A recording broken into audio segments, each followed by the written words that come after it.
Well, hello, my name is David Burrier, and I'm a children's book author, and I'm building a series of children's book called the Burrier Children's Book Series.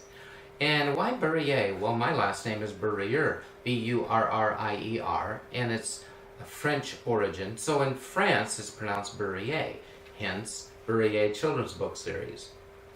And you can find a lot more about my books at www.burrierbooks.com. And today I'm going to read another one of my books titled Button in a Box. But I'm going to read a little bit about that first in the back page.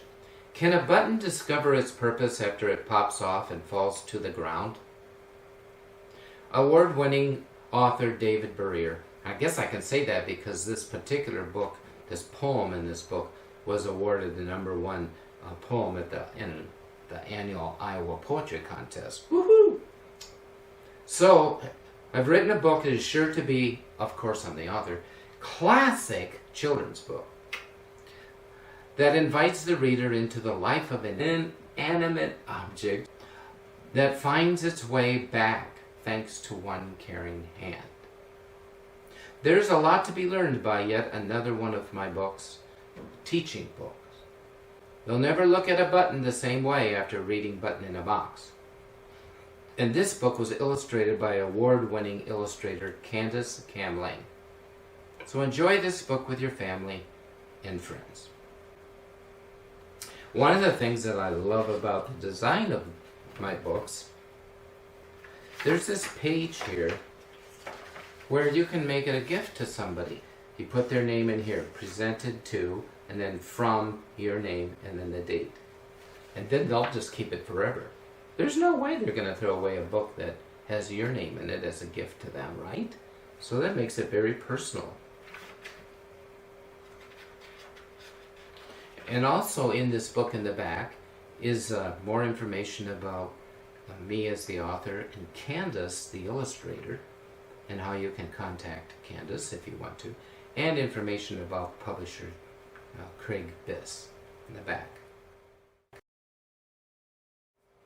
So before I read this story, I want to tell you a little bit about what inspired me to write this poem. It's now a children's book.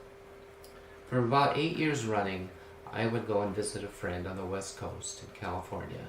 Her name was Nana, and she was 90-some years old, and she loved to read. And she also loved to sew.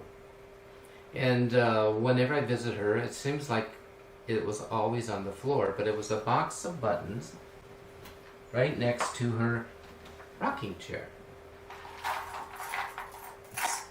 A lot of times she would finger through the buttons and just kind of look at them, you know. There's all different kinds of buttons. I think I dropped one. There we go. There's a lot of different kinds of buttons. She would talk about some of these buttons that had fallen off certain dresses or blouses or... Well, the last time that I visited Nana, she was confused. She couldn't remember people's names. She even asked me several times what my name was, which was strange because we'd had so many nice talks over the years. Became really good friends. She became forgetful, and she had a disease that is called Alzheimer's. So Nana was there. She was in her rocking chair, and she was home, but she really wasn't home. And it was a sad visit for me. It was the last visit for me. So on the plane ride home, I wrote this book. Actually, it's a poem that is now a children's book, reflecting on that last visit with Nana. So that was the inspiration behind this.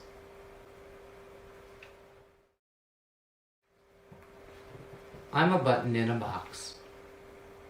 I wish I had a friend. Someone who could keep me warm in the soft part of their hand.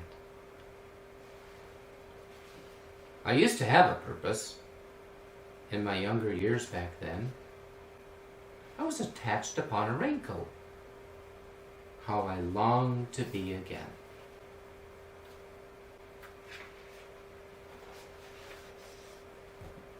I know it may not seem like a button's life as much, but when you've been where I have, you appreciate that touch. Few times, though it may have been, each time it meant lots to me. 'Cause when I got slipped into place, my purpose all could see.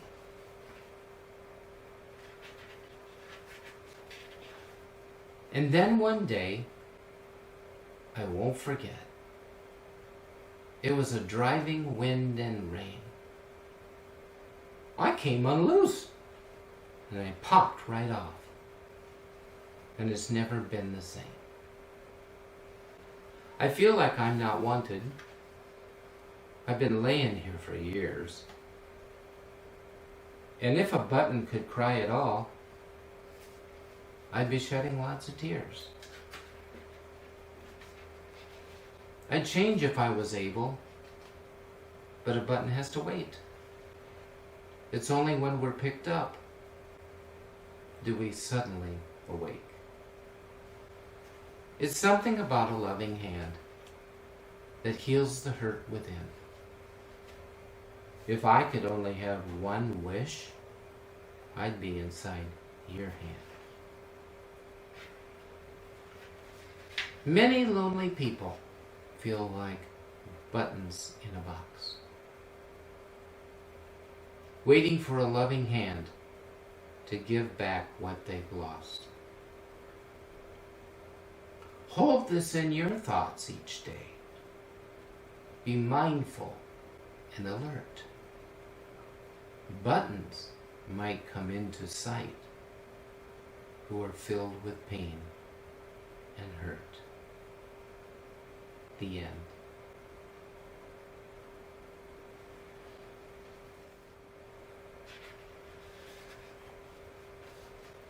And like all of my teaching books, I have a list of questions that whoever's reading the book to you can ask.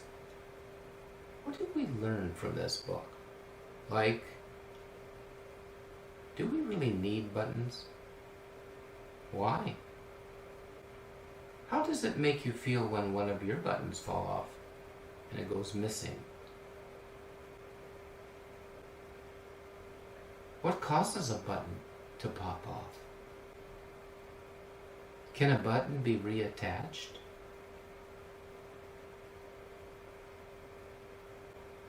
What has to happen for a button to get reattached? How do you think a button feels when it gets sewn back on?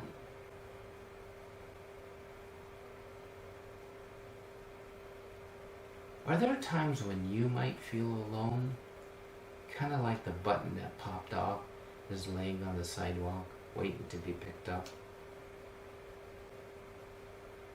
So that's kind of like this book teaching you to know that there are people who are kind of like buttons that have popped off and they're waiting for you to lift them up. You can pretty much assume that every person you meet in your life is hurting in some way. And you get a chance to lift them up and give them hope to live another day. So thanks for tuning in to Button in a Box. Bye for now.